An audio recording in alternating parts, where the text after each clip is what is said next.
Okay, so welcome to the Force, always in a bit of a tank top. Yes, it's still warmish here in Melbourne, Australia. That's why I've got it on. I know you guys in America may feel a bit colder in this type of top, but that's how it is at this time. This is season 3, episode 2, or chapter something now, chapter 2 of season 3, but it's not the actual chapter of Mandalorian, which is on Disney Plus. This is my review of the second episode in season 3. It's just aired. I think it's called the Mines of Mandalore. This particular episode was very just beautiful to look at. The structure of Mandalore, the planet, the look of it, was amazing. The style of planet was really good.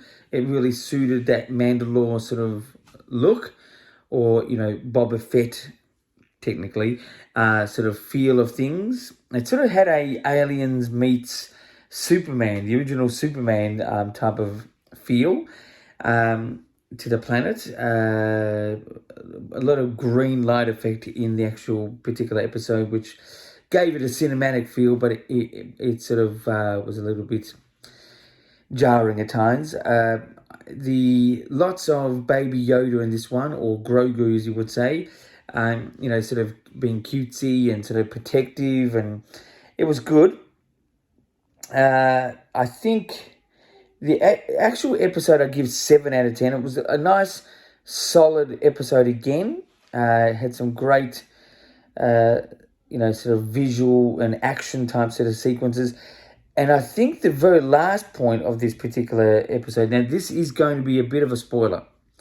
If you don't want a spoiler, please just pause now, watch the episode, come back.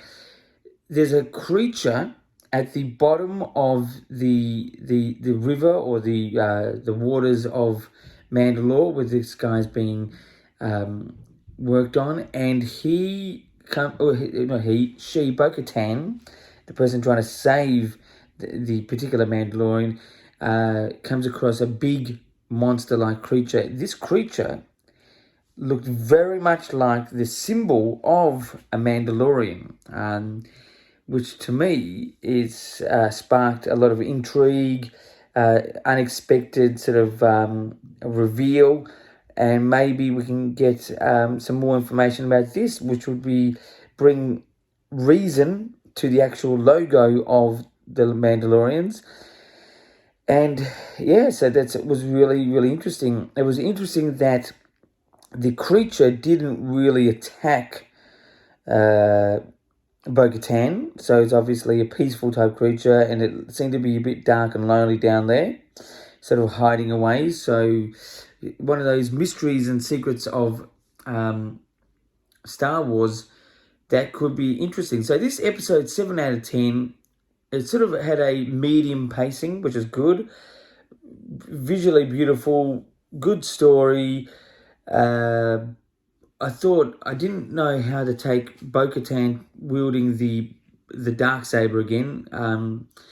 I thought that logically sort of didn't make a lot of sense in that she could wield it at that point, but I suppose it's just a blade.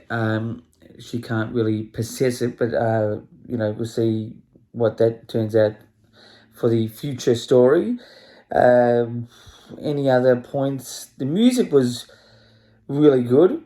It's a little bit electronic here and there, probably a bit sort of too zappy for my liking at times, but still had really good subtleties. If you can watch this particular episode on a really good computer screen, big size, or even just your TV if you can, much better, worthy for this particular episode. I am one of these Mandalorian fans that does like the Mandalorian, but I think the hype for it, to be honest, in my opinion, is a bit overrated. I think it's good to very good. I'm not blown away by the Mandalorian. The only episode that I thought was, was really iconic, obviously, is the Luke Skywalker one at the end of episode 2. But to me, it's subtle storytelling by Star Wars. It is a good character. It is a good storyline to the character. I don't think it's blow away material. I think it's just good to very good. But I'm enjoying it, especially this season.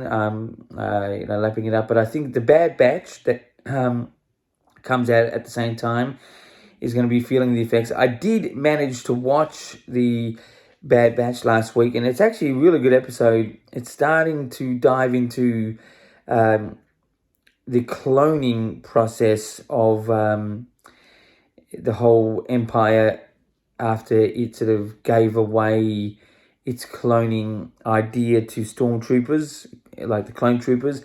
So we'll see where that leads, and I think we know where that's going to lead into storylines that are connected more to the Rise of Skywalker and the Last Jedi sort of timeline.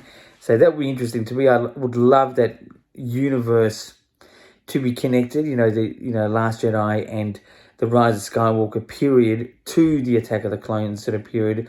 I think it would just, really have a lot of sense to be made in how this cloning was stopped and then restarted, and why and when and how. So it's good. It was quite a good episode too. The Bad Batch, that was last week. I'm yet to watch today's one, but I will be watching that very shortly. But anyway, so the latest episode for Mandalorian Season 3, Episode 2, and to be honest, Episode 1 of this particular season, it was a 7 out of 10 for each. And so keep staying strong, and as a Mandalorian would say, this is the way. And until next time, as I say, keep rocking.